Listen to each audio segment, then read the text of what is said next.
أعوذ بالله من الشيطان الرجيم ശപിക്കപ്പെട്ട പിശാചിൽ നിന്ന് അല്ലാഹുവോട് ഞാൻ ശരണം തേടുന്നു.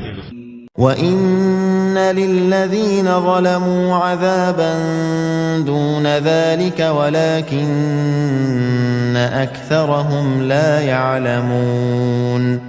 തീർച്ചയായും അക്രമം പ്രവർത്തിച്ചവർക്ക് അതിനു പുറമേയും ശിക്ഷയുണ്ട്, പക്ഷേ അവരിൽ അധിക പേരും മനസ്സിലാക്കുന്നില്ല. واصبر لحكم ربك فإنك بأعيننا وسبح بحمد ربك حين تقوم. നിന്റെ രക്ഷിതാവിന്റെ തീരുമാനത്തിന് നീ ക്ഷമാപൂർവം കാത്തിരിക്കുക.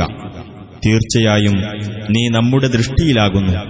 നീ എഴുന്നേൽക്കുന്ന സമയത്ത് നിന്റെ രക്ഷിതാവിനെ സ്തുതിക്കുന്നതോടൊപ്പം അവന്റെ പരിശുദ്ധിയെ നീ പ്രകീർത്തിക്കുകയും ചെയ്യുക. وَمِنَ اللَّيْلِ فَسَبِّحْهُ وَإِدْبَارَ النُّجُومِ. രാത്രിയിൽ കുറച്ചു സമയവും നക്ഷത്രങ്ങൾ പിൻവാങ്ങുമ്പോഴും നീ അവന്റെ പരിശുദ്ധിയെ പ്രകീർത്തിക്കുക.